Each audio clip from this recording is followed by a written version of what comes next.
Moriah mount ministries presence unchanging word, മാറ്റമില്ലാത്ത വചനം.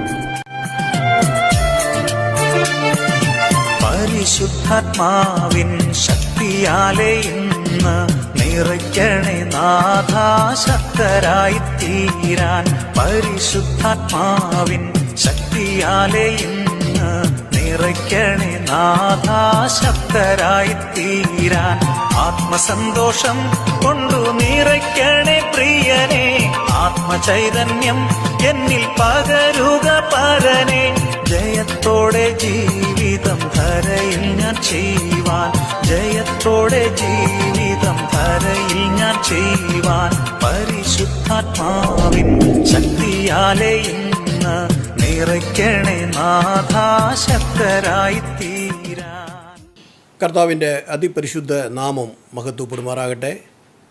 ഈ 2024 നമ്മെ ശക്തമാക്കി അവൻ നടത്തിക്കൊണ്ടു പോകുന്ന കൃപകളെ ഓർത്ത് സ്തുതിക്കുന്നു, സ്തോത്രിക്കുന്നു. ഇന്നും കൂടെ നിങ്ങളുടെ മുമ്പിൽ മാറ്റമില്ലാത്ത വചനവുമായി വരുവാൻ ഇത്രത്തോളം കൃപയിൽ നിർത്തിയ ദൈവത്തിനെ സ്തുതിക്കുന്നു, സ്തോത്രിക്കുന്നു. ഇന്ന് കേൾക്കുന്ന ഈ കാര്യങ്ങൾ നിങ്ങളുടെ ജീവിതത്തിലും പ്രയോജനപ്പെടണം എന്ന ചിന്താഗതിയോട് നമുക്ക് തുടർന്ന് ഉള്ള കാര്യങ്ങളിലേക്ക് പോകാം. മർക്കോസിൻ്റെ സുവിശേഷം 15-ാം അധ്യായത്തിൻ്റെ അവസാന വാക്കുകളിൽ പറയുന്ന ഈ സുവിശേഷം ഭൂലോകത്തുള്ള സകല ജാതികൾക്കും പ്രസംഗിക്കണം, വിശ്വസിച്ച് സ്നാനമേൽക്കുന്നവൻ രക്ഷിക്കപ്പെടുമെന്ന് വേദവചനത്തിൽ പറയുന്ന ഇത് കേട്ട് ഇംഗ്ലണ്ടിലെ നിന്ന് ഈ സുവിശേഷം പറയുവാൻ തമിഴ്നാട്ടിലുള്ള ഒരു കുഗ്രാമത്തിൽ തുടങ്ങിയ ആ പള്ളിക്കൂടത്തിൽ ദൈവത്തിൻ്റെ വചനം കേൾക്കുവാനും വിശ്വസിക്കുവാനും അവനെടുത്ത് പ്രയോജനപ്പെടത്തക്ക രീതിയിൽ നിർത്തിയതുകൊണ്ടുമാണ് ഇന്ന് ഈ മാറ്റമില്ലാത്ത വചനം എന്ന ഈ കാര്യങ്ങൾ ഞങ്ങൾ നിങ്ങൾക്കായി അറിയിക്കുന്നത്.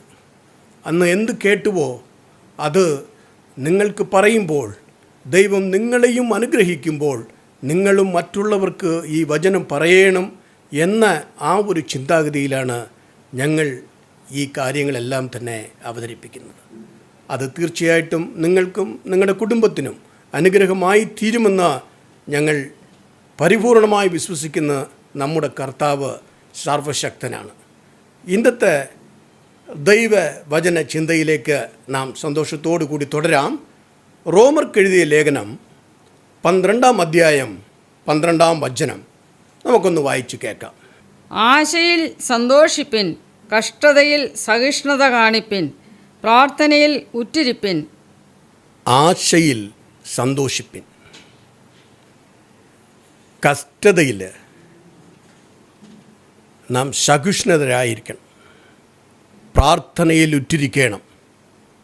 ഇതാണ് സത്യവചനം പറയുന്നത്. ആശയിൽ സന്തോഷിക്കണമെന്ന് പറയുമ്പോൾ ഇന്ന് ഈ ലോകത്ത് നമുക്ക് ഒരുപാട് ആശകളുണ്ട്. പലവിധമായ കാര്യങ്ങൾ, പലർക്കും പലവിധമായ ആശകളും കാര്യങ്ങളും എല്ലാം ഉള്ളപ്പോൾ ഇനി നമ്മളെക്കൊണ്ട് സാധിക്കത്തില്ല എന്ന് പറയുന്ന ആ കാര്യങ്ങൾ, ഇത് എൻ്റെ ദൈവത്താലല്ലാതെ കഴിയുകയില്ല എന്ന് പറയുന്ന ആ കാര്യങ്ങൾ, അത് ദൈവ സമൂഹത്തിൽ വെച്ച നാം അത് ദൈവം പരിപൂർണമായി നിവർത്തിക്കുമെന്ന് നമുക്ക് വിശ്വസിക്കുമ്പോൾ മാത്രമേ നമുക്ക് സന്തോഷിക്കുവാൻ കഴിയും. അതുപോലെ തന്നെയാണ് നാം ഈ സത്യവേദ പുസ്തകത്തിലെ ഉള്ള ഒരുപാട് കാര്യങ്ങൾ അവിടെ എഴുതി വച്ചിരിക്കുന്നത് നിങ്ങൾക്കും എനിക്കും ഏത് കാര്യവും അതുപോലെ തന്നെ നമുക്ക് നാം അതേപോലെ തന്നെ പാലിക്കുമെങ്കിൽ തീർച്ചയായിട്ടും ആ വചനം നമ്മുടെ ജീവിതത്തിനും നമ്മുടെ തലമുറകൾക്കും പ്രയോജനമുള്ളതായി തീരും എന്നതാണ്. നമുക്ക് ഈ വേദപുസ്തകത്തിൽ നോക്കുമ്പോൾ ഹന്ന എന്ന് പറയുന്ന ഒരു സ്ത്രീക്ക് കുഞ്ഞുങ്ങളില്ലായിരുന്നു. ആശപ്പെട്ട് വാങ്ങിക്കുവാൻ പറ്റുന്നതല്ലല്ലോ. ആ കുഞ്ഞുങ്ങളില്ലാത്ത ഹന്ന വീട്ടിലെ ഉള്ള മറ്റുള്ളവരുടെ ആ കുത്തുവാക്കുകൾ കേട്ട് അവൾ സങ്കടപ്പെടുന്നത് പോലെ പലവിധമായ കാര്യങ്ങളും കേട്ട് എത്ര സ്നേഹമുള്ള ഭർത്താവായി ഇരുന്നിട്ട് കൂടി എനിക്ക് ഒരു കുഞ്ഞില്ലല്ലോ എന്ന ആ വിഷമം അവളെ ദിനം പ്രതി കൂടുതൽ സങ്കടത്തിലാക്കുകയായിരുന്നു. ആ ഹന്ന ഒരു നാൾ ദൈവാലയത്തിലെ ഇവർ മൊത്തമായി ഒരു ഉത്സവത്തിന് പോയിരുന്നപ്പോൾ ഹന്നയുടെ മനസ്സിൽ അവൾ ചിന്തിച്ച എൻ്റെ ആശ, എനിക്ക് കുഞ്ഞുങ്ങൾ ഉണ്ടാകണമെന്ന ഞാനൊരു അമ്മയാകണമെന്ന ആശ നിറവേറ്റുവാൻ എൻ്റെ ദൈവമല്ലാതെ ആർക്കും സാധിക്കത്തില്ല എന്ന് കണ്ട് അവൾ ദേവാലയത്തിൽ ചെന്ന് അവൾ പരിപൂർണമായി അവളുടെ ഹൃദയം തുറന്ന് കരഞ്ഞ് ദൈവസന്നിധിയിൽ പറഞ്ഞ്, ദൈവമേ, എനിക്ക് നീ ഒരു ആൺകുഞ്ഞിനെ തന്നാൽ ഞാനത് നിൻ്റെ സന്നിധിയിൽ തന്നെ മടക്കി തരും എന്ന് പറഞ്ഞ് അവൾ പ്രാർത്ഥിച്ച് മടങ്ങി. വേദപുസ്തകത്തിൽ അവിടെ പറയുന്നുണ്ട്, പിന്നീട് അവൾ ദുഃഖമായിട്ട് ഇരുന്നതേ അല്ല എന്ന്. കാര്യം ഇന്നത്തെ കാലഘട്ടത്തിൽ നമ്മൾ പലതും ദൈവസന്നിധിയിൽ പ്രാർത്ഥിച്ചിട്ട് അത് സംഭവിക്കുവോ അത് നടക്കുവോ, ഇല്ലെങ്കിൽ നമുക്ക് മറ്റ് ആളുകളെ കാണണോ, ഇനി ആരെയാണ് കാണേണ്ടത്, ആരെ കണ്ടാൽ ആ കാര്യങ്ങൾ നടക്കും എന്നൊക്കെ പല വിധത്തിൽ ഞാൻ ചിന്തിക്കാറുണ്ട്. പ്രാർത്ഥിച്ച് കഴിഞ്ഞാലും നമുക്ക് സന്തോഷമില്ല. അത് നടന്നു തീരുന്നത് വരെ നാം ഇത് ആര് വഴി പോയാൽ നടക്കും, എങ്ങനെ നടക്കുമെന്ന് പലപ്പോഴും ചിന്തിക്കുന്ന നമ്മെ ഹന്ന ഓർമ്മിപ്പിക്കുന്ന ദൈവസന്നിധിയിൽ നിങ്ങൾ പറഞ്ഞുവല്ലോ, ദൈവം നടത്തേണ്ട സമയത്ത് നടത്തുക തന്നെ ചെയ്യും എന്ന്. അവളുടെ ആ വിശ്വാസം നമുക്ക് ഒരു വലിയ സമൂവേൽ എന്ന ഒരു പ്രവാചകനെ നമുക്ക് കിട്ടി എന്ന് പറഞ്ഞതുപോലെ നമ്മുടെ ജീവിതത്തിൽ പലപ്പോഴും നമ്മൾ ഈ ലോക മനുഷ്യരെ അന്വേഷിച്ച് നമ്മുടെ ആഗ്രഹം നടത്തുവാൻ പലപ്പോഴും നമ്മുടെ കാര്യങ്ങൾക്കായി പലരെയും അന്വേഷിച്ച് നടക്കാതെ വരുമ്പോൾ അവസാനമാണ് ഓടി വന്ന് നമ്മുടെ അപ്പൻ്റെ മുമ്പിൽ കരയുന്നത്. എന്നാലും അപ്പോഴും നമുക്ക് ഇത് നടക്കുവോ അല്ലയോ എന്ന രീതിക്കാണ്. എന്നാൽ എന്നെ കേൾക്കുന്ന കർത്താവിൽ പ്രിയമുള്ള ജനമേ, ഏത് കാര്യവും നമ്മുടെ ആശയെ നാം സന്തോഷത്തോടു കൂടിയിരിക്കാൻ, നമ്മുടെ ജീവിതം എപ്പോഴും സന്തോഷമായ രീതിയിലായിരിക്കാനാണ് നമ്മുടെ കർത്താവ് ആഗ്രഹിക്കുന്നത്. ആ ദൈവം ഇന്ന് നിങ്ങളുടെയും എൻ്റെ മധ്യയിലുണ്ട്. നാം എന്തു പറയുമ്പോഴും ദൈവം നമുക്ക് വാഗ്ദത്തം തന്നിട്ടുള്ളതാണ്, എൻ്റെ നാമത്തിൽ നീ എന്ത് ചോദിച്ചാലും ഞാനത് തരുമെന്ന്. ആ വിശ്വാസം നമുക്കുണ്ടോ? ആ വിശ്വാസത്തിലൂടെ നാം നിൽക്കുമെങ്കിൽ തീർച്ചയായിട്ടും നമുക്ക് ഏത് ആശയും സന്തോഷിക്കത്തക്ക രീതിയായി മാറ്റിത്തരുവാൻ സർവശക്തനായ ദൈവം നമ്മോട് കൂടെയുണ്ട്. നമുക്ക് തുടർന്ന് ഈ വായിച്ചു കേട്ട വചനത്തിൽ കാണുന്നത് കഷ്ടതയിൽ സഹിഷ്ണുത വേണമെന്നാണ്. നമുക്കില്ലാത്തതും അതാണ്. ഒരു ചെറിയ പ്രയാസം വന്നാൽ എന്താണ് എനിക്ക് മാത്രം ഇങ്ങനെ, ഏത് സമയത്തും എനിക്ക് മാത്രം ഇങ്ങനെ. ചിലർ പറയുന്നത് എങ്ങനെയാണ്, ഞാൻ എന്ന് ഈ ദൈവ സാന്നിധ്യത്തിൽ വന്നോ അന്ന് തൊട്ട് പ്രശ്നമാണെന്ന്. അതല്ല, അന്ന് തൊട്ട് നിന്നെ അനുഗ്രഹിക്കുവാൻ, നിന്നെ നേരെയാക്കുവാൻ, നിന്നെ പാഠങ്ങൾ പഠിപ്പിക്കുവാൻ, ഈ ലോകത്തിനെക്കുറിച്ച് നീ അറിയുവാൻ ഓരോ കാര്യങ്ങളും നിന്നെ എൻ്റെ ദൈവം പഠിപ്പിക്കുന്നതാണ്. നമ്മൾ പലപ്പോഴും പഠിക്കേണ്ട സമയത്ത് പഠിക്കാതെ വിട്ടതുപോലും നിന്നെയും എന്നെയും കൂടുതലായി സ്നേഹിക്കുന്ന ആ ദൈവം നമ്മെ പഠിപ്പിക്കുന്ന ഓരോ രീതിയാണ്. ഈ പ്രതികൂലങ്ങൾ ഒരുപക്ഷെ നമ്മുടെ ജീവിതത്തിൽ കയറി വരുന്നത്. ആ പ്രതികൂലങ്ങളെല്ലാം നിങ്ങളെയും എന്നെയും തകർക്കുവാനല്ല, നിങ്ങളെയും എന്നെയും ഉരുവാക്കുവാനാണ്, ഉണ്ടാക്കുവാനാണ്, നല്ല നിലയിലേക്ക് ഉണ്ടാക്കുവാനാണ്. നിങ്ങളെ കാണുന്നവർ പറയണം, ഇവൻ ദൈവത്തിനായി നിന്നപ്പോൾ ഇത്ര തിളക്കമാർന്നെന്ന് പറയത്തക്ക രീതിയിൽ. അതുകൊണ്ടാണ് ആ രീതിയിലുള്ളത്. നമുക്ക് വേദപുസ്തകത്തിലേക്ക് വന്നാൽ ദാനിയേലിൻ്റെ പുസ്തകത്തിൽ നമുക്ക് ഒരു 3 ചെറുപ്പക്കാരെ നാം കാണുന്നുണ്ട്. ഷാദ്രാക്ക്, മേശാക്ക്, ആബേദ്നെഗോ എന്ന്. ഈ 3 പേരും കൽദയ പട്ടണത്തിൽ നിന്ന് വന്ന ഇസ്രായേൽ പുത്രന്മാരാണ്. ഇവർ 3 പേരും അവിടെ ഇരിക്കുമ്പോൾ ദാനിയേലിൻ്റെ വാക്കുകൊണ്ട്, ദാനിയേലിൻ്റെ ഉപദേശം കൊണ്ട് രാജാവ് അവരെ ഓരോ ജില്ലയ്ക്ക് അധിപതിയായിട്ടൊക്കെ വച്ചിട്ടുണ്ട്. എങ്കിലും ആ സമയത്ത് നേബുഖാദ് നേച്ചർ ഒരു വലിയ സ്വർണ്ണ ബിംബമുണ്ടാക്കി, രാജാവിൻ്റെ ബിംബമുണ്ടാക്കി, അതിൽ താഴെ വീണ് നമസ്കരിക്കണമെന്ന് ഒരു ഉത്തരവിറക്കി. അങ്ങനെ ആ ഉത്തരവ് ഇറക്കിയപ്പോൾ ആ ഉത്തരവ് കണ്ട് ആ ദേശത്തെ ജനം മുഴുവനുമായി അത് അതേപടി അംഗീകരിച്ച് ചെയ്തപ്പോൾ ഇവർ 3 പേരും ഞങ്ങൾക്ക് അത് സാധ്യമല്ല എന്ന് തന്നെ അവർ ഉറച്ചു നിന്നു.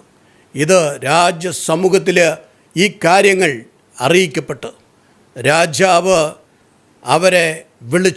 അവരെ വിളിപ്പിച്ചിട്ട് ചോദിച്ച്, നിങ്ങൾ ഒരുപക്ഷേ ആദ്യം ശ്രദ്ധിച്ച് കാണുകയില്ലായിരിക്കും, എന്നാൽ ഇപ്പോൾ തിരിച്ച് ഇതുപോലെ ഈ വാദ്യവും കിന്നരം ഈ കാര്യങ്ങളെല്ലാം സംഭവിക്കുമ്പോൾ നിങ്ങൾ താഴെ വീണ് നമസ്കരിക്കണം എന്ന് മാത്രമല്ല, അങ്ങനെ ചെയ്തില്ല എങ്കിൽ ഈ തീച്ചൂളയ്ക്കകത്ത് നിങ്ങളെ എടുത്ത് ഇടും. ഈ തീച്ചൂളയിലിരുന്ന നിങ്ങളെ രക്ഷിപ്പാൻ ആരാ ഉള്ളത് എന്ന് ചോദിച്ച്.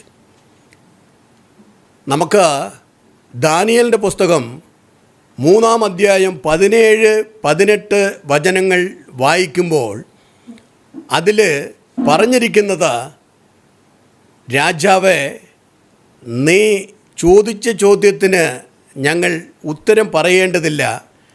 ഞങ്ങളെ വിടുവിക്കുന്ന ദൈവം ഈ തീച്ചൂളയിലിരുന്നും നിൻ്റെ കയ്യിലിരുന്നും വിടുവിക്കുവാൻ ശക്തനാണ്. എന്നാൽ അവൻ വിടുവിക്കാതെ പോയാൽ പോലും, അവൻ വിടുവിക്കാതെ ഇരുന്നാലും ഞങ്ങൾ ഈ പ്രതിമയെ വണങ്ങുകയില്ല എന്ന് അവർ അത്രത്തോളം ദൃഢമായി തന്നെ പറഞ്ഞു. നമുക്ക് തുടർന്ന് ആ കാര്യത്തിൽ അത് വായിക്കാം. രാജാവ് തന്നെ ഓടിവന്ന് 3 പേരെ അല്ലേ ഇട്ടത്, അവിടെ 4 പേരുണ്ട്. എന്നെ കേൾക്കുന്ന പ്രിയമുള്ളവരെ, നിങ്ങളും ഞാനും ആ ദൈവത്തിനായി നിന്നാൽ നമ്മെ ശക്തനാക്കുവാൻ, നമ്മെ ഏത് സാഹചര്യത്തിലും നമ്മെ കരം പിടിച്ച് നടത്തുവാൻ അവൻ കൂടെ ഉണ്ടാകും എന്ന് നമുക്ക് ഈ കാര്യങ്ങൾ നിശ്ചയമായും അത് ഈ വേദവചനം നമ്മെ പഠിപ്പിക്കുന്നുണ്ട്. അതാണ് പറയുന്നത്, മാറ്റമില്ലാത്ത ഈ വചനം അവിടെ എഴുതി വച്ചിരിക്കുന്നത്, നിങ്ങളും ഞാനും ഇതുപോലത്തെ പ്രതിസന്ധി ഘട്ടങ്ങളിൽ ആ ദൈവത്തിനെ മാറ്റി നിർത്തി, ആ ദൈവത്തിനെ മറന്ന് മറ്റൊന്നിലായി പോകരുത്. ഈ ലോകപ്രകാരമായ നന്മകളെ കണ്ട് നാം മാറിപ്പോകരുത് എന്ന് നമ്മെ ഉണർത്തുവാൻ കൂടിയാണ് ഈ തിരുവചനങ്ങളൊക്കെ എഴുതി വച്ചിരിക്കുന്നത് എന്നത് നാം ഓർക്കേണ്ടതാണ്. എന്നാൽ ആര് രക്ഷിക്കും എന്ന് ചോദിച്ച ഈ രാജാവ് പിന്നീട് നാം വേദ പുസ്തകത്തിലെ തുടർന്ന് വായിക്കുമ്പോൾ പറയുന്ന ഈ 3 ചെറുപ്പക്കാരുടെ, ഇവരാരാധിക്കുന്ന ദൈവമാണ് യഥാർത്ഥ ദൈവം, ആര് നിങ്ങളെ രക്ഷിക്കുമെന്ന് പറഞ്ഞ് ഇതേ രാജാവ് തന്നെ ഈ ചെറുപ്പക്കാർ ആരാധിക്കുന്ന തീച്ചൂളയിലിരുന്ന് പോലും ഇവരെ രക്ഷിക്കുവാൻ ശക്തനായ ഈ ദൈവമല്ലാതെ ഈ ദേശത്തിൽ മറ്റൊരു ദൈവമില്ല എന്ന് അവിടെ മുദ്രമോതിരത്തിൽ അവൻ എഴുതി അറിയിച്ച അറിയിപ്പുകൾ നാം വേദവചനത്തിൽ തുടർന്ന് വായിക്കുന്നുണ്ട്. അതുകൊണ്ട് നാം ഒരു കാര്യം ഓർക്കുക, പ്രതിസന്ധികളും പ്രയാസങ്ങളും നമ്മുടെ ജീവിതത്തിലുണ്ട്. ക്രിസ്തീയ ജീവിതത്തിൽ അത് ഇല്ല എന്നല്ല, വേദപുസ്തകത്തിൽ ദൈവം തന്നെ നമ്മെ അറിയിക്കുന്നത്, ദൈവം തന്നെ നമുക്കായി ഉറപ്പ് പറയുന്നത്, ഇവിടെ ഈ ലോക ജീവിതത്തിൽ പ്രയാസങ്ങളുണ്ട്, എന്നാൽ ഈ ലോകത്തെ ജയിച്ചവൻ ഞാൻ നിങ്ങളോട് കൂടെയുണ്ട്. ആ ദൈവം നമ്മോട് കൂടെ ഇരിക്കുകയാണ്. അതുകൊണ്ട് ഏത് കാര്യവും അവൻ്റെ കയ്യിൽ, നമ്മുടെ ആശയിൽ സന്തോഷമായിരിക്കുക. അവൻ്റെ തിരുമുമ്പിൽ നാം പറഞ്ഞു കഴിഞ്ഞുവല്ലോ, പിന്നെ നമുക്ക് അതിനെക്കുറിച്ച് ദുഃഖിക്കേണ്ട ആവശ്യമില്ല.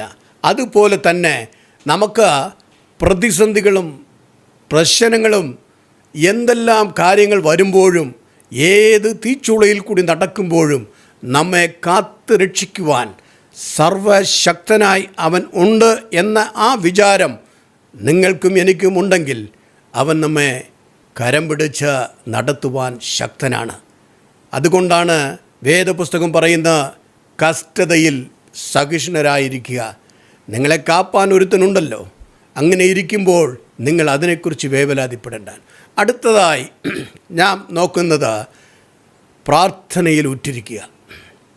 പ്രാർത്ഥനയിൽ എപ്പോഴും ഉറ്റിരിക്കുക എന്ന് പറഞ്ഞാൽ നിങ്ങളും ഞാനും എന്താണോ ദൈവസന്നിധിയിൽ ആഗ്രഹിക്കുന്നത്, എന്താണോ നാം ലക്ഷ്യം വയ്ക്കുന്നത്, അതിലേക്ക് പ്രാർത്ഥനയിൽ ഉറ്റിരിക്കുക. ആ പ്രാർത്ഥനയ്ക്ക് മറുപടി കിട്ടുക തന്നെ ചെയ്യും. അതിന് നാം വേദപുസ്തകത്തിലെ ഒരു നല്ല ഒരു ഉദാഹരണം നമുക്ക് നോക്കാം.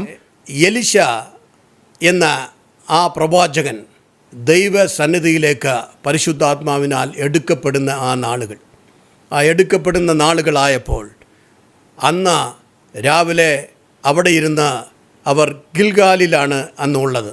ആ ഗിൽഗാലിലിരുന്ന് അവർ പുറപ്പെടുമ്പോൾ എലിയാവ് എലിശയുടെ അടുത്ത് പറയുകയാണ്, എലിശയെ നീ ഇവിടെ ഇരിക്കോ, ഞാൻ ഗിൽഗാൽ വരെ പോകുവാനുണ്ട്, ദൈവം എന്നെ ഗിൽഗാൽ വരെ അയക്കുന്നുണ്ട് എന്ന്.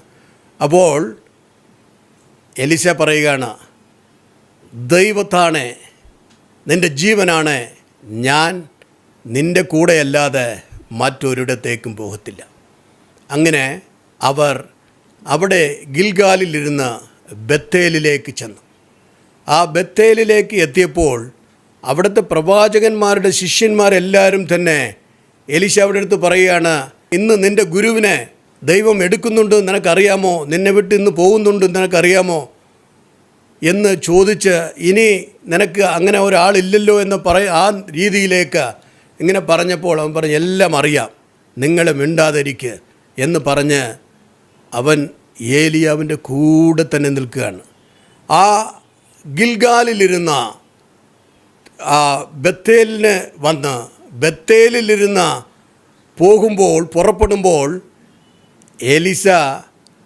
എലിശയെ വിളിച്ചിട്ട് ഏലിയാവ് പറയുന്ന, എലിശയെ ഞാൻ ജെരിഗോ വരെ പോകുവാൻ ദൈവാത്മാവ് എൻ്റെ അടുത്ത് പറയുകയാണ്, നീ ഇവിടെ തന്നെ തങ്ങിയിരിക്കുക, ഞാൻ ജെരിഗോയ്ക്ക് പോകുന്നെന്ന് പറഞ്ഞപ്പോൾ വീണ്ടും പറയുന്നു, നിന്നാണ്, ദൈവത്താണ്, എൻ്റെ ജീവൻ ഉള്ളിടത്തോളം കാലം നിന്നെ വിട്ടുമാറുന്ന പ്രശ്നമില്ല, ഞാൻ നിൻ്റെ കൂടെ തന്നെ വരും. അങ്ങനെ അവർ രണ്ടുപേരും ജെരിഗോയിലെത്തി. ജെരിഗോയിൽ പോയപ്പോഴും അവിടെ ഇരുന്ന പ്രവാചകന്മാരുടെ ശിഷ്യന്മാരെല്ലാം ഇവൻ്റെ അടുത്ത് പറയുകയാണ്, ഇന്ന് നിൻ്റെ പ്രവാചകൻ മാറ്റപ്പെടും, ഇന്ന് നിൻ്റെ പ്രവാചകൻ നിന്നിലിരുന്ന് എടുത്തുകൊള്ളപ്പെടുമെന്നൊക്കെ പറയുമ്പോഴും അറിയാം നിങ്ങൾ മിണ്ടാതിരിക്കുക എന്ന് പറഞ്ഞ് അവൻ്റെ ആഗ്രഹം പ്രാർത്ഥനയിൽ ഉറ്റിരിക്കുക എന്ന് പറഞ്ഞതുപോലെ അവൻ്റെ മനസ്സിൽ ചിന്തിച്ചിരിക്കുന്ന ആ കാര്യത്തിൽ മാത്രം അവൻ ഉറച്ചവനായി നിൽക്കുകയാണ്. അങ്ങനെ ജെരിഗോയിൽ ചെന്ന് ജെരിഗോയിലെല്ലാം കഴിഞ്ഞപ്പോൾ ജെരിഗോയിലിരുന്ന ഏലിയാവ് പറയുകയാണ്, ജെരിഗോവിൽ ചെന്നപ്പോൾ എലിശയുടെ അടുത്ത് ഏലിയാവ് പറഞ്ഞത്, ഞാൻ യോർദാൻ്റെ അപ്പുറം വരെ പോകുവാനുണ്ട്, പരിശുദ്ധാത്മാവ് എന്നെ അങ്ങോട്ട് ആക്കുകയാണ്, നീ ഇവിടെ താമസിക്കുക, ഞാൻ അവിടെ പോകട്ടെ എന്ന് പറഞ്ഞപ്പോൾ വീണ്ടും പറയുന്ന എലിശ, ഞാൻ എൻ്റെ ജീവനുള്ളിടത്തോളം നിന്നെ വിട്ട് മാറുകയില്ല എന്ന്. അങ്ങനെ അവർ രണ്ടുപേരും കൂടി യോർദാൻ്റെ അവിടെ ചെന്നപ്പോൾ ആ ഏലിയാവിൻ്റെ പുതപ്പെടുത്ത് മടക്കി യോർദാനിൽ അടിച്ചപ്പോൾ ആ യോർദാൻ രണ്ടായി മാറി. അവർ രണ്ടുപേരും യോർദാൻ കടന്ന് അപ്പുറത്ത് പോയി. അപ്പോൾ അവസാനമായിട്ട് ഏലിയാവ് എലിശയുടെ അടുത്ത് ചോദിക്കാൻ, മകനെ, ഞാൻ അവസാനമായി നിനക്ക് എന്താണ് ചെയ്തു തരേണ്ടത്? അപ്പോൾ എലിശ പറഞ്ഞ്, നിന്നിൽ ഉള്ള ആത്മാവിൻ്റെ ഇരട്ടി ശക്തി എന്നിൽ വരുമാറാകട്ടെ. പ്രിയമുള്ളവരെ, കേൾക്കുന്നത് വലിയ ഒരു കാര്യമാണ് എങ്കിലും ഏലിയാവ് തന്നെ പറഞ്ഞ് നീ കേൾക്കുന്നത് വലിയ കാര്യമാണ് എന്ന് പറയുന്ന രീതിയിൽ അവനിൽ വരേണ്ട ആ ഇരട്ടി ആത്മശക്തിക്കായി ഗിൽഗാലിലിരുന്ന് ബത്തേലിലേക്കും ബത്തേലിലിരുന്ന് ജെരിഗോവിലേക്കും ജെരിഗോവിലിരുന്ന് ഈ യോർദാൻ്റെ തീരത്തേക്കും കടന്നു വരുമ്പോൾ ആ പ്രതിസന്ധികളൊന്നും ഓർത്തില്ല. അവൻ്റെ മനസ്സിലെല്ലാം ഇരട്ടി ആത്മശക്തി. നാം തുടർന്ന് വേദപുസ്തകത്തിൽ വായിക്കുന്നു. അത് എലിശ നേടിയത് നാം കാണുന്നുണ്ട്. നിങ്ങൾക്കും എനിക്കും ഇത് കേട്ടുകൊണ്ടിരിക്കുന്ന ഓരോരുത്തരുടെ ജീവിതങ്ങളിലും ഇതുപോലത്തെ കാര്യങ്ങൾ ഉണ്ട് എങ്കിൽ പല പ്രതികൂലങ്ങൾ ഇടയ്ക്ക് വന്നേക്കാം, പല കളിയാക്കലുകൾ വന്നേക്കാം. ഇത് എങ്ങനെ സംഭവിക്കും എന്ന് പോലും നിങ്ങളെ ചോദ്യം ചെയ്തേക്കാം. ഇത് ചോദിക്കുന്നത് തന്നെ ശരിയാണോ എന്ന് മറ്റുള്ളവർ പറഞ്ഞേക്കാം. എന്നാൽ ദൈവം പറഞ്ഞിരിക്കുന്നത് നീ പ്രാർത്ഥനയിൽ ഉറ്റിരിക്കുമെങ്കിൽ നിൻ്റെ കാര്യത്തിന് ജയം തന്നെ എന്ന് പറയുമ്പോൾ ആ ദൈവമാണ് നമ്മുടെ എല്ലാം. അതുകൊണ്ട് ആ ദൈവ സന്നിധിയിൽ നാം ഉറ്റിരിക്കുമെങ്കിൽ, ആ പ്രാർത്ഥനയിൽ നാം ഉറ്റിരിക്കുമെങ്കിൽ നിശ്ചയമായും നമ്മുടെ ഒരു കാര്യങ്ങളും മുടക്കം കൂടാതെ അവൻ നടത്തിക്കുമെന്നതിൽ യാതൊരു മാറ്റവുമില്ല. അത്രത്തോളം കൃപയുള്ള ആ ദൈവമാണ് നമ്മുടെ അടുത്ത് പറയുന്നത്, ആശയിൽ സന്തോഷിപ്പിൻ. നിനക്ക് കുറവുണ്ടായി പോയല്ലോ എന്ന് പറഞ്ഞ് നീ ദുഃഖിപ്പിക്കുകയൊന്നും വേണ്ട. നീ എന്താണോ നിൻ്റെ ആശ, അത് ഞാൻ അത് ചെയ്തു തരും. നീ സന്തോഷത്തോടു കൂടിയിരിക്കുക.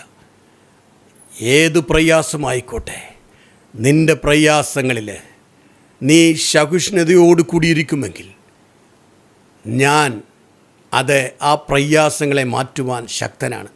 എന്ന് പറഞ്ഞാൽ 3 പേര് നടക്കുന്ന അഗ്നിച്ചൂളയിൽ 4-മനെ ഞാൻ കാണുന്ന അത് ദൈവപുത്രൻ്റെ ഛായലായുണ്ടെന്ന് രാജാവ് പറയുന്നത് പോലെ നിങ്ങളെയും എന്നെയും അവൻ കൂടെ നടന്ന് കാക്കുന്നവനാണ്. ഒരുപക്ഷെ ഈ ലോകരായ നാം ഒരിക്കലും അത് കാണുക കണ്ണുകൊണ്ട്, നമ്മുടെ കണ്ണുകൾ കൊണ്ട് കാണുന്നില്ല എങ്കിലും നമ്മുടെ സർവശക്തൻ എപ്പോഴും നമ്മോട് കൂടെ തന്നെ ഉണ്ട്. നിങ്ങൾ ഇന്ന് തന്നെ നിന്ന് ഓർത്തു നോക്ക്. ഈ ദൈവ സാന്നിധ്യത്തിൽ വരുന്നതിന് മുമ്പ് നാം ഇരുന്ന നിലകളിലെ നാം കടന്നു വന്ന പ്രതികൂല സാഹചര്യങ്ങളെ ഒന്ന് ഓർത്തു നോക്കിയാൽ നമ്മെ എത്രത്തോളം അവൻ സ്നേഹിക്കുന്നവനാണ് എന്ന് നമുക്ക് കൃത്യമായി പറയാൻ പറ്റും. നമ്മളെ അത്രത്തോളം സ്നേഹിക്കുന്ന ആ ദൈവമാണ് പറയുന്നത്, നിങ്ങൾ ആശയിൽ സന്തോഷിപ്പിൻ, കഷ്ടതയിൽ സഹിഷ്ണുരായിരിപ്പിൻ, പ്രാർത്ഥനയിൽ ഉറ്റിരിപ്പിനെന്ന്. ഈ നിലയിലേക്ക് നാം വരുമെങ്കിൽ അവൻ്റെ കാര്യങ്ങൾ കൂടുതൽ കൂടുതലായി അനുഗ്രഹിക്കുന്ന രീതിയിൽ തന്നെ വരും. ദൈവവചനം കേട്ട് അതിൻപടി നടക്കുന്നവനെ അവൻ അനുഗ്രഹിക്കുമെന്ന് പറഞ്ഞാൽ അതുപോലെ തന്നെ അനുഗ്രഹിക്കും. അബ്രഹാമിനെ ദൈവം വെളിയിൽ വിളിച്ചിട്ട് പറഞ്ഞ്, ഞാൻ നിന്നെ അനുഗ്രഹിക്കുമെന്ന് ദൈവം പറഞ്ഞ് എനിക്ക് എന്താ ഉള്ളത്, കുഞ്ഞുങ്ങൾ പോലും ഇല്ലല്ലോ എന്ന് പറഞ്ഞപ്പോൾ വേദപുസ്തകത്തിൽ നാം കാണുന്ന അബ്രഹാമിനെ കൂടാരത്തിൽ നിന്ന് വെളിയിൽ വിളിച്ചിട്ട് പറഞ്ഞ്, നീ മുകളിലേക്ക് നോക്ക്, ഈ ചന്ദ്രനെ, അത് കാണുന്ന ഇതിൽ കാണുന്ന നക്ഷത്രങ്ങളെ ആർക്കെങ്കിലും എണ്ണാൻ പറ്റുമെങ്കിൽ നിൻ്റെ സന്തതിയെ എണ്ണാൻ പറ്റും. അത്രത്തോളം ഞാൻ നിൻ്റെ സന്തതികളെ വർദ്ധിപ്പിക്കുമെന്ന് പറഞ്ഞപ്പോൾ അത് അവൻ അതേപടി വിശ്വസിച്ച്, നാം വേദപുസ്തകത്തിൽ വായിക്കുമ്പോൾ അവൻ്റെ ആ വിശ്വാസം അവന് നീതിയായി എണ്ണപ്പെട്ടു എന്നാണ് വേദപുസ്തകം നമ്മെ പഠിപ്പിക്കുന്നത്. അതുപോലെ എന്നെ കേൾക്കുന്ന കർത്താവിൽ പ്രിയമുള്ളവരെ, പ്രത്യേകിച്ച് ഞാൻ ഇതിൻ്റെ തുടക്കത്തിൽ പറഞ്ഞതുപോലെ കർത്താവിൻ്റെ സുവിശേഷം സകല ലോകത്തിലും പറയണമെന്ന് പറഞ്ഞതുപോലെ ഇന്ന് ആദ്യമായിട്ടാണ് ഈ ദൈവവചനം കേൾക്കുന്ന ആരെങ്കിലും ഈ പ്രോഗ്രാം കാണുന്നു എങ്കിൽ നിങ്ങൾ വിശ്വസിപ്പിൻ, കർത്താവിൽ ആശ്രയിപ്പിൻ, സ്നാനപ്പെടുവിൻ, രക്ഷ പ്രാപിപ്പിൻ. എങ്കിൽ നിങ്ങളുടെ ജീവിതം അങ്ങേയറ്റം മഹത്വമായി തീരും. നമുക്ക് ഒന്നിച്ചു കൂടി പ്രാർത്ഥിക്കാം. നമ്മുടെ പ്രാർത്ഥന കേൾക്കുവാൻ ഇരിക്കുന്ന ആ ദൈവം നിങ്ങളുടെയും നമ്മൾ ഓരോരുത്തരെയും അനുഗ്രഹീതമാക്കി തന്നെ തീർക്കും. നമുക്ക് ഒന്നുകൂടി ഒന്നിച്ച് ചേർന്നിരുന്ന് പ്രാർത്ഥിക്കാം. ഞങ്ങളെ അളവിനധികമായി സ്നേഹിക്കുന്ന മഹത്വമുള്ള കർത്താവേ, നിൻ്റെ സത്യവചനം ലോകത്ത് വിളിച്ചു പറയുവാൻ ഈ ഞങ്ങൾക്ക് തന്ന ഈ ശ്ലാഘ്യത്തിനായി സ്തോത്രമപ്പ. എന്നെ കേട്ടുകൊണ്ടിരിക്കുന്ന കർത്താവെ, ആയിരക്കണക്കിനുള്ള ഈ ജനങ്ങളെ നിൻ്റെ തൃക്കരത്തിൽ തരുന്നു. നീ ഓരോരുത്തരുടെ മനസ്സും അറിയുന്നവൻ, അവരുടെ പ്രതികൂലങ്ങളെ അറിയുന്നവൻ, അവരുടെ സാഹചര്യങ്ങളെ അറിയുന്നവൻ, അവരുടെ കുറവുകളെ നിറവാക്കുന്നവൻ. നിന്നെ ആശ്രയിക്കുന്ന ഒരുവനും ഒരു നാളും കർത്താവെ നിരാശപ്പെട്ടതില്ല എന്ന് വേദപുസ്തകം പറയുമ്പോൾ, നീ എൻ്റെ നാമത്തിൽ എന്തു ചോദിച്ചാലും തരുമെന്ന് വാഗ്ദത്തം തന്നിട്ടുള്ളപ്പോൾ അതിനെ വിശ്വസിക്കുന്ന ഈ കാണുന്ന എല്ലാ ജനങ്ങളെയും, പ്രത്യേകിച്ച് എന്നോട് കൂടെ ചേർന്ന് പ്രാർത്ഥിക്കുന്ന ഓരോരുത്തരുടെയും അവരുടെ പ്രതികൂല സാഹചര്യങ്ങളെ മാറ്റി അവർക്ക് എന്താണോ ആവശ്യമെന്നത് ഞങ്ങളെക്കാൾ കൂടുതൽ അറിയാവുന്ന രഹസ്യങ്ങളെ അറിയാവുന്ന മഹത്വമുള്ള കർത്താവ് അവരോട് ചേർന്ന കൃപയിൽ നടത്തണമേ കർത്താവേ.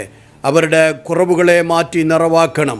അവർ ഈ ജീവനുള്ള ദൈവത്തെ കണ്ടെത്തിയ സന്തോഷം ജീവിതത്തിലെ മറ്റുള്ളവരെയും പറഞ്ഞ് അറിയിക്കത്തക്ക രീതിയിൽ മാറ്റണമേ കർത്താവേ.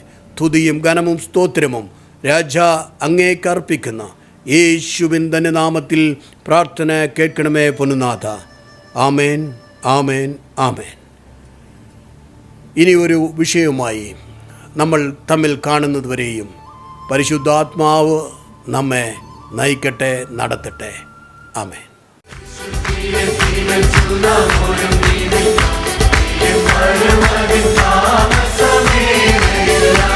തമിഴ്നാട്ടിലെ തെങ്കാശി ജില്ലയിലുള്ള മോറിയ മൗണ്ട് മിനിസ്ട്രീസ് കോമ്പൗണ്ടിൽ എല്ലാ ഞായറാഴ്ചയും രാവിലെ 8:30 ആത്മാവിലും സത്യത്തിലുമുള്ള ആരാധന നടക്കുന്നു. കർത്താവിൽ പ്രശസ്ത ദൈവദാസൻ ബ്രദർ ചന്ദർ പാണ്ഡ്യൻ ഈ ആരാധനയ്ക്ക് നേതൃത്വം നൽകുന്നു.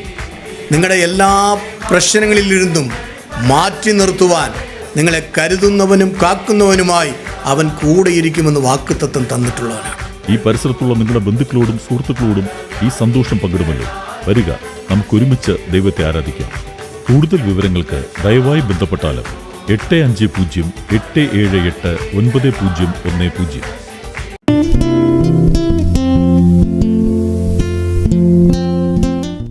ഞങ്ങളുടെ വിലാസം Moriah mount ministries, Vadamalapuram, Tenkasi district, Tamil Nadu 627755.